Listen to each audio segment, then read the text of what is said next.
ketika Allah Subhanahu wa taala menciptakan sesuatu, ketika Allah menghendaki, maka Allah Subhanahu wa taala menyatakan kun fayakun. Jadi, maka jadilah. Namanya sunnatullah itu berlaku untuk makhluk Allah Subhanahu wa taala. Namun Allah Subhanahu wa taala itu tidak mengikuti kaidah ini. Ketika Allah Subhanahu wa taala berkehendak, maka Allah Subhanahu wa taala menyatakan kun fayakun. Jadi, maka jadilah. Di dalam hadis Rasulullah sallallahu alaihi wasallam menggambarkan, jelaskan bahwa ada beberapa bayi yang memang diberikan oleh Allah Subhanahu wa taala kemampuan untuk berbicara. Di antaranya adalah Nabi Isa.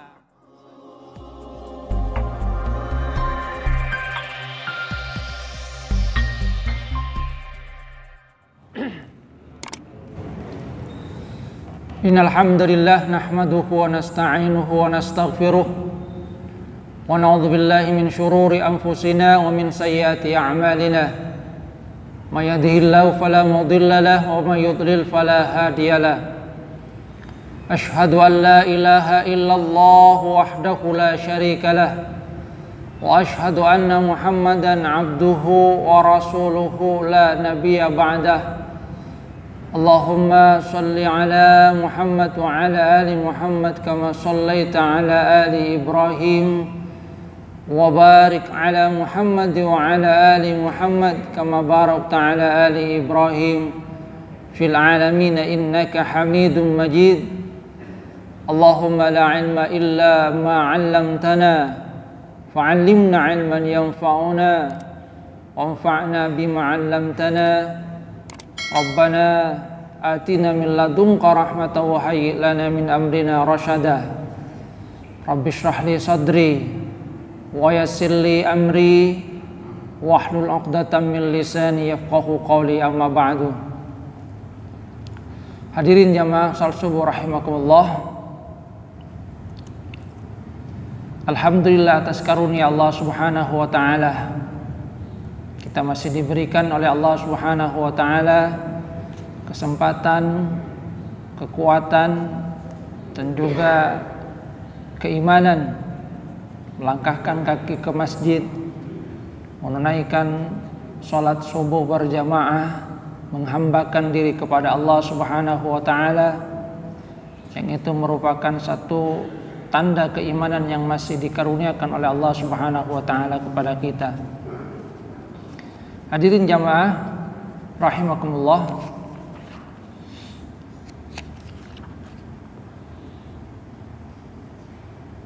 Berikutnya kita kaji kisah tentang Nabi Isa alaihi salam. Firman Allah Subhanahu wa taala, a'udzubillahi minasyaitonir rajim.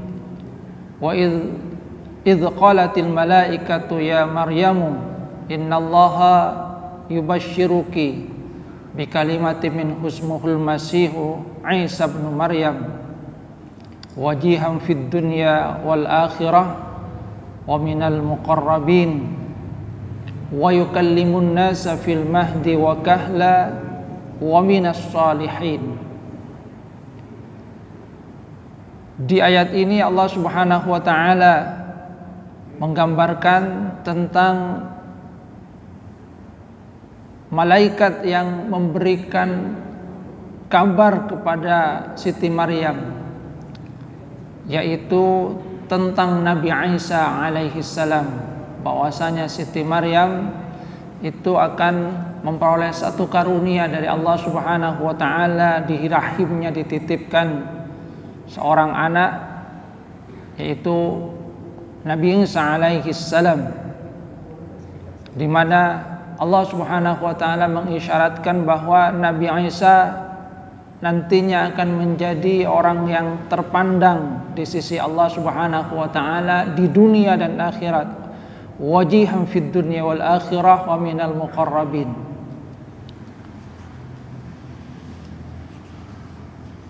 Di ayat ini kita juga melihat dialog antara Siti Maryam dengan malaikat, di mana beliau katakan qalat Rabbi anna yakunu li waladun walam yamsasni bashar. Ya Allah, bagaimana mungkin saya ini mempunyai anak padahal saya tidak pernah disentuh oleh laki-laki. Namun kemudian Allah Subhanahu wa taala melalui malaikat menyatakan qala kadzalikillah yakhluqu ma yasha idza qada amran fa inna ma yaqulu lahu kun fayakun. Bahwa demikianlah ketika Allah Subhanahu wa taala menciptakan sesuatu, ketika Allah menghendaki, maka Allah Subhanahu wa taala menyatakan kun fayakun. Jadi, maka jadilah. Karena sekali lagi sebagaimana yang sudah kita bahas, bahwa yang namanya sunnatullah itu berlaku untuk makhluk Allah Subhanahu wa taala. Namun Allah Subhanahu wa taala itu tidak mengikuti kaidah ini. Ketika Allah Subhanahu wa taala berkehendak, maka Allah Subhanahu wa taala menyatakan kun fayakun. Jadi, maka jadilah. Dan satu tanda kekuasaan Allah Subhanahu wa taala yang nantinya akan menjadi pelajaran bagi umat manusia adalah lewat kelahiran Nabi Isa alaihissalam, di mana Allah Subhanahu wa taala itu menjadikan sebagai tanda kekuasaannya. Allah Subhanahu wa taala juga menyatakan bahwa inna matsala Isa kamatsali Adam, bahwasanya perumpamaan Nabi Isa itu sama dengan perumpamaan yang diberikan oleh Allah Subhanahu wa taala tentang penciptaan Nabi Adam alaihissalam. Nabi Adam diciptakan oleh Allah Subhanahu wa taala dari tanah, sebelumnya tidak ada. Sedangkan Nabi Isa diciptakan oleh Allah Subhanahu wa taala tidak mempunyai ayah. Jadi Nabi Adam tidak mempunyai ayah dan ibu, sedangkan Nabi Isa hanya tidak mempunyai ayah. Artinya sesungguhnya penciptaan Nabi Isa itu lebih mudah dibandingkan penciptaan Nabi Adam alaihissalam. Hadirin jamaah rahmatullah, di ayat ini Allah Subhanahu wa taala memberikan karunia yang begitu banyak kepada Nabi Isa alaihissalam, tanda-tanda kekuasaan yang diberikan oleh Allah Subhanahu wa taala kepada Nabi Isa alaihissalam. Di antaranya adalah yukallimun nas fil mahdi wa kahlah wa minas sholihin, bahwasanya Nabi Isa itu bisa berbicara pada saat masih bayi, ketika masih ada di buayan. Memang kemudian kita lihat di dalam Al-Quran, di dalam hadis Rasulullah SAW menggambarkan, menjelaskan bahwa ada beberapa bayi yang memang diberikan oleh Allah Subhanahu wa taala kemampuan untuk berbicara.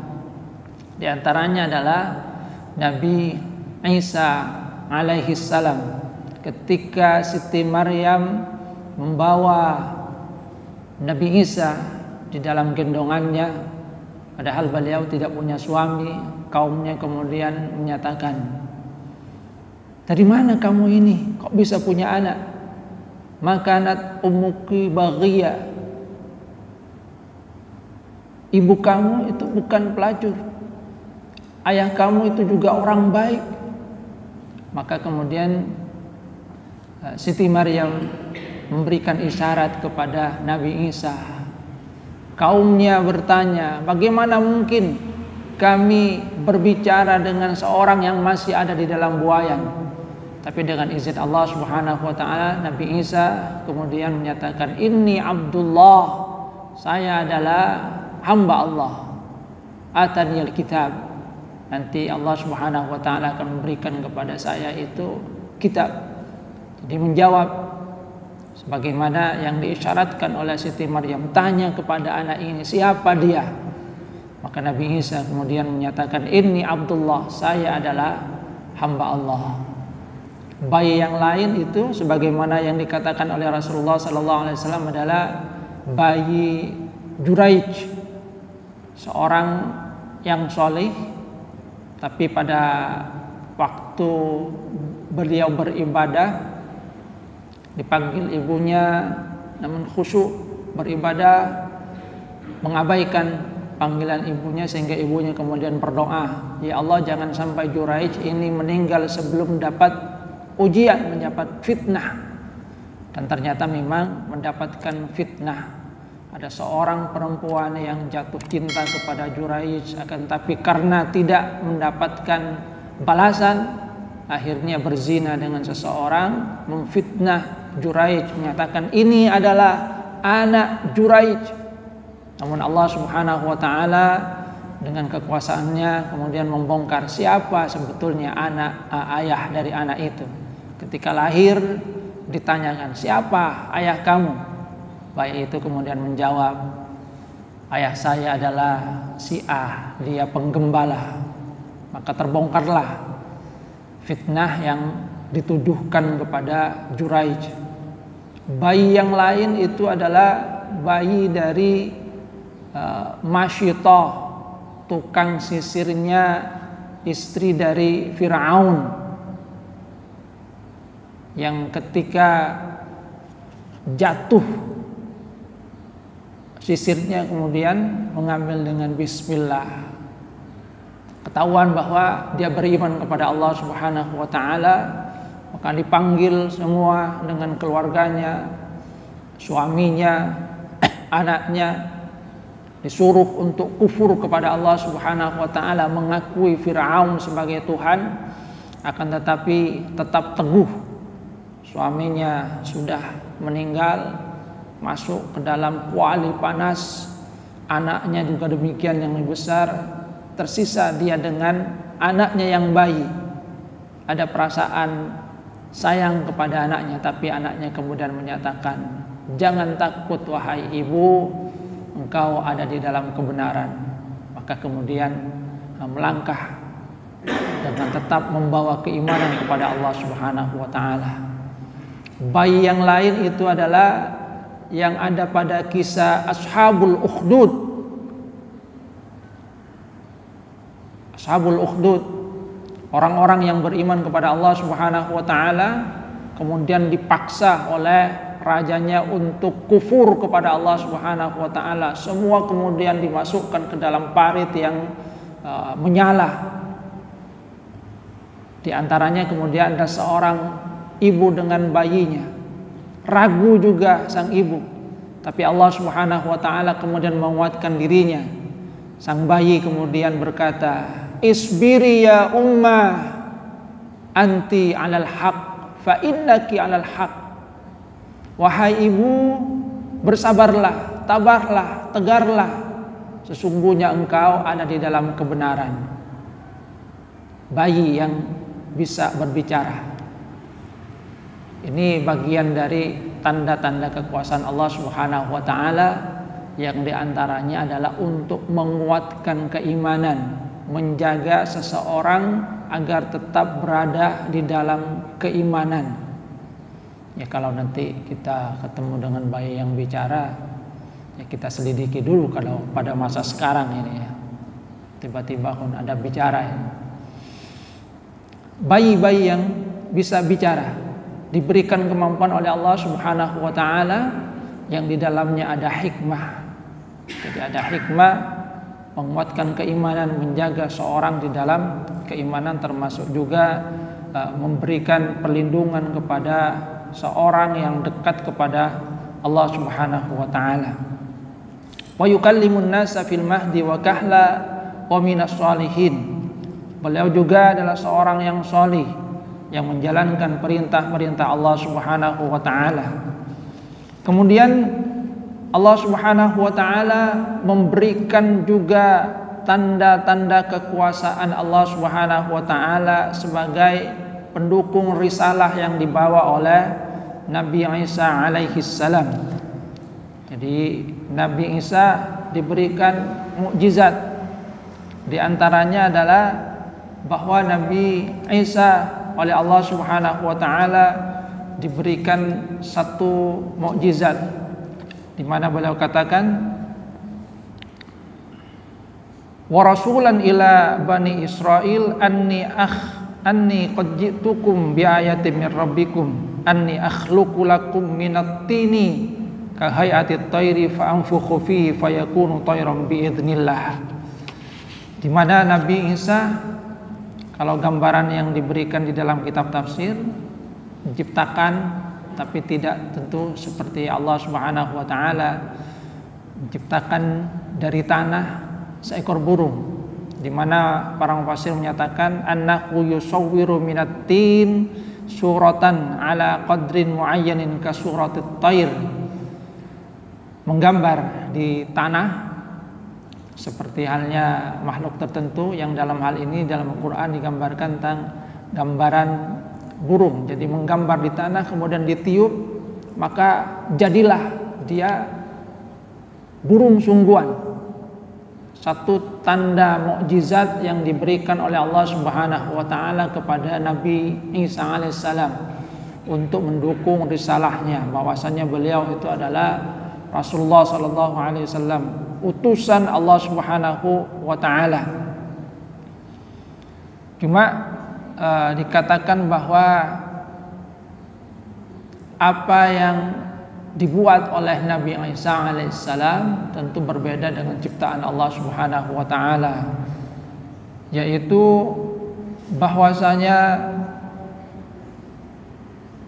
apa yang diciptakan dalam hal ini oleh Nabi Isa itu terbang selama mata orang-orang yang meminta hal tersebut memandangnya.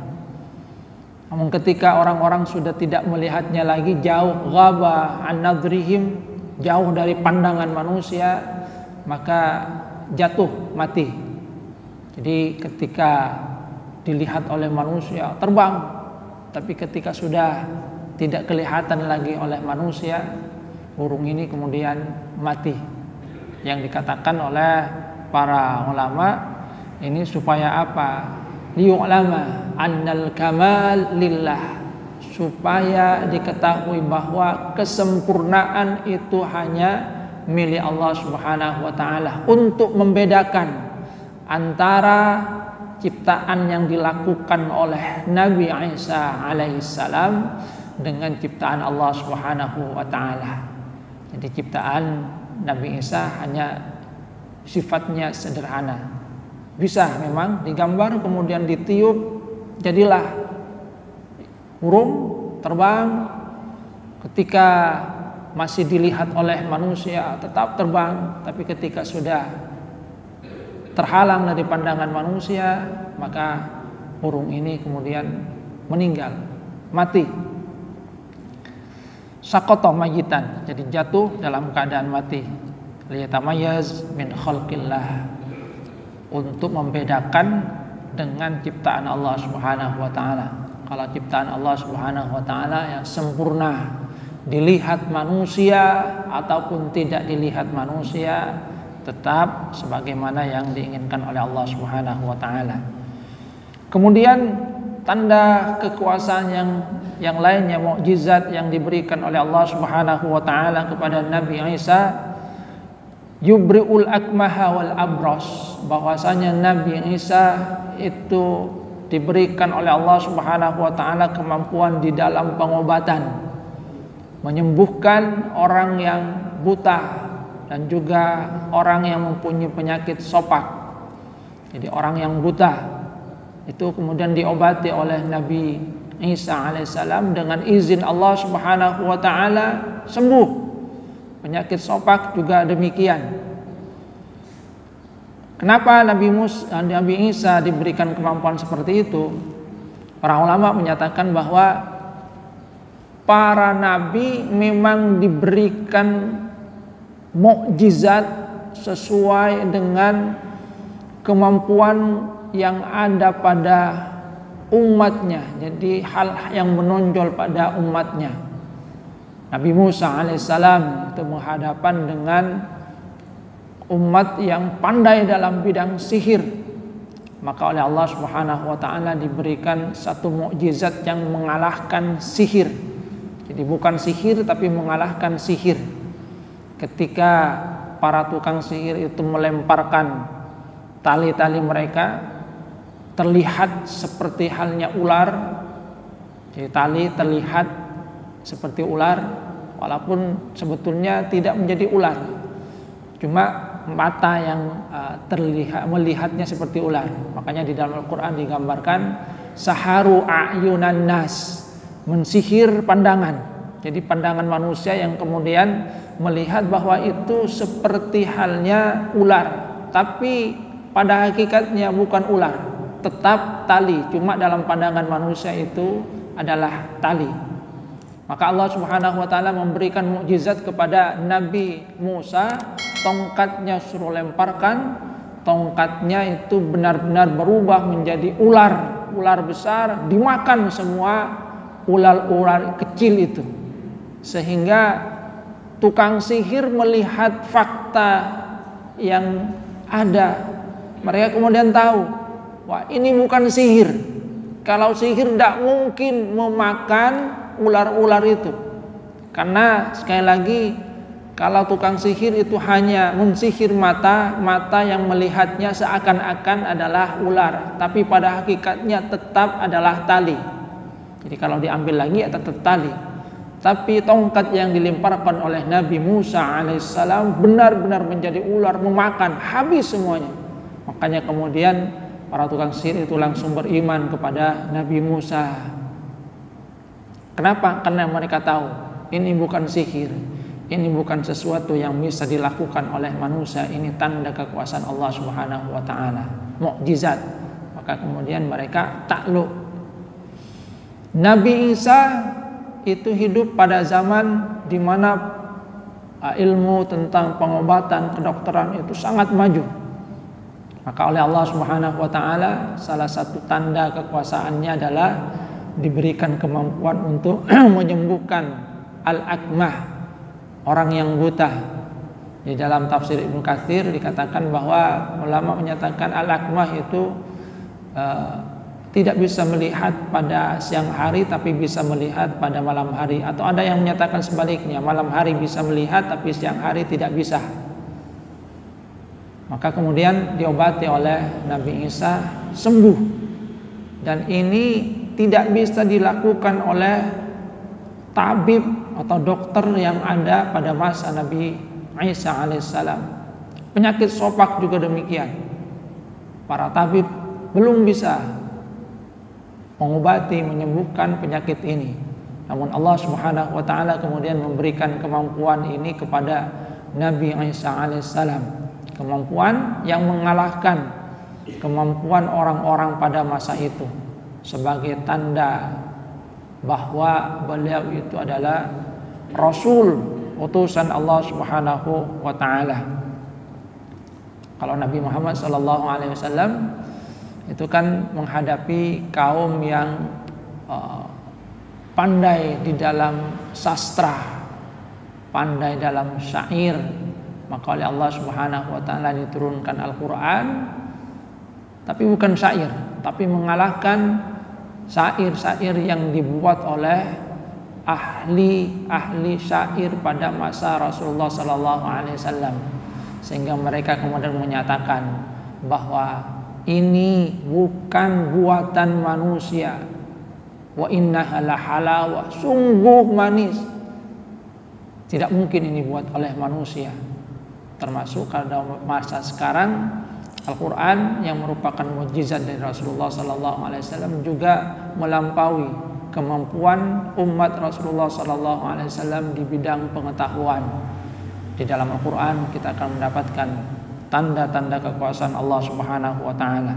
Jadi memang setiap rasul diberikan kemampuan oleh Allah Subhanahu wa taala, mukjizat sesuai dengan kemampuan yang menonjol pada umatnya, agar umatnya menyadari bahwa memang mereka adalah utusan Allah Subhanahu wa taala. Wa yubri'u al-akmaha wal abros. Kemudian juga wa yuhyil mauta biiznillah.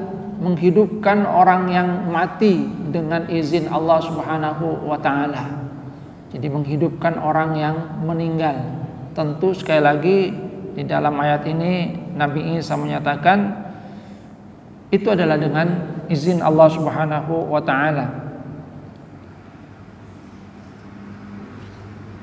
Jadi itu beberapa mukjizat yang diberikan oleh Allah Subhanahu wa taala kepada Nabi Isa, kemampuan di dalam pengobatan sampai menghidupkan orang yang meninggal. Sampai sekarang pun itu tidak ada yang bisa menghidupkan orang yang meninggal. Karena ini merupakan sesuatu yang sekali lagi memang diberikan oleh Allah Subhanahu wa taala kepada Nabi Isa alaihissalam. Kemudian yang keempat, bahwasanya Nabi Isa akhbarakum wa ukhbirukum bima ta'kuluna wa ma tadakhiruna fi buyutikum. Nabi Isa kemudian juga memberitahu bahwa beliau mendapatkan wahyu dari Allah Subhanahu wa taala tentang apa-apa yang dimakan oleh kaumnya dan apa yang disembunyikan, simpan.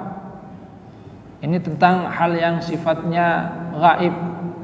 Cuma kata Syekh Wahbah Zuhaili, apa perbedaan antara yang disampaikan oleh para rasul, dalam hal ini Nabi Isa sebagai utusan Allah Subhanahu wa taala, dengan ahli nujum?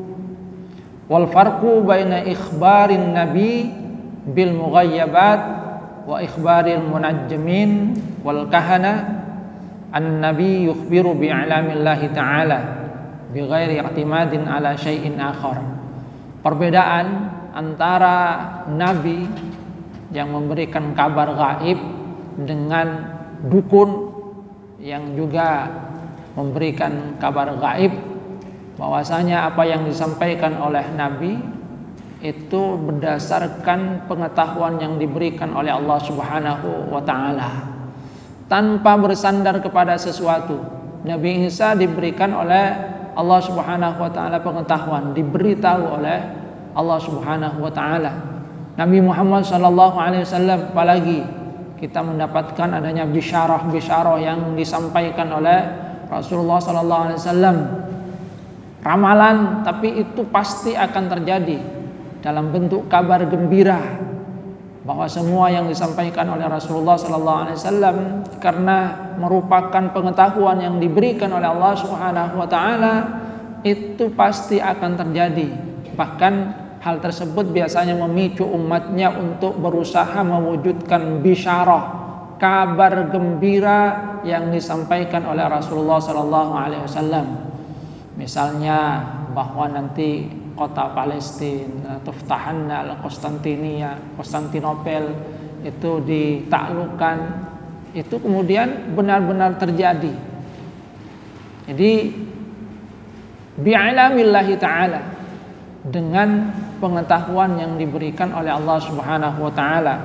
Sedangkan al-kahin wal munajjim, dukun, ahli perbintangan, maka biasanya mereka ya'tamidu ala turuqil ihtiyal wa istikhdami ba'dil asbab al-mu'ayyidah ila ma'rifatihi. Mereka itu mendasarkan kepada sesuatu. Kalau ahli nujum perbintangan, ya biasanya berdasarkan bintang. Ada bintang ini, kemudian diramal biasanya seperti ini, biasanya seperti ini. Dan ada yang sebagian bersekutu dengan jin yang kemudian memberitahu tentang sesuatu. Karena dulu biasanya sebelum Rasulullah SAW lahir, jin itu biasa mencuri-curi informasi di langit yang kemudian disampaikan kepada sekutunya di bumi. Dan apa yang disampaikan oleh kahin itu sesungguhnya adalah informasi yang tidak akurat. Jadi informasi yang tidak akurat. Makanya Rasulullah SAW itu melarang kita untuk datang ke dukun, kahana. Jangan mempercayai mereka, karena memang mereka tidak mempunyai pengetahuan yang benar. hanya informasi dari jin, dari sekutunya, atau hanya sekedar memperkirakan. Jadi memperkirakan. Beda dengan para nabi, para rasul. Mereka mendapatkan ilmu dari Allah Subhanahu wa taala. Kemudian yang kelima, bahwasanya Nabi Isa alaihissalam itu datang musaddiqan lima taqaddama minat Taurah, membenarkan Taurat, dan kemudian mendapatkan juga wahyu dari Allah Subhanahu wa taala berupa Injil, termasuk di dalamnya memberikan keringanan-keringanan. Wa li uhilla lakum ba'dalladzi hurrima 'alaikum. Ada yang dulu diharamkan untuk Bani Israel, yang itu sungguhnya karena kesalahan mereka sendiri, kezaliman dari mereka sendiri, kemudian diharamkan oleh Allah Subhanahu wa taala. Maka Nabi Isa datang dengan syariat yang diberikan oleh Allah Subhanahu wa taala, menghalalkan apa yang dulu sebetulnya halal, tapi karena kezaliman Bani Israel kemudian diharamkan oleh Allah Subhanahu wa taala. Artinya apa? Bahwasanya Nabi Isa itu adalah tanda kekuasaan Allah Subhanahu wa taala. Nabi Isa diberikan oleh Allah Subhanahu wa taala mukjizat itu dalam rangka apa? Dalam rangka menunjukkan bahwasanya beliau itu adalah Abdullah, hamba Allah Subhanahu wa taala, bahwasanya beliau itu adalah Rasulullah sallallahu alaihi wasallam, bahwasanya beliau itu adalah utusan Allah Subhanahu wa taala. Memang tidak punya ayah, tapi Allah Subhanahu wa taala kemudian menyatakan bahwa ada yang lebih hebat dari itu, yaitu penciptaan Nabi Adam alaihissalam. Penciptaan Nabi Adam tanpa ayah, tanpa ibu. Sedangkan penciptaan Nabi Isa hanya tanpa ayah. Maka itu lebih mudah.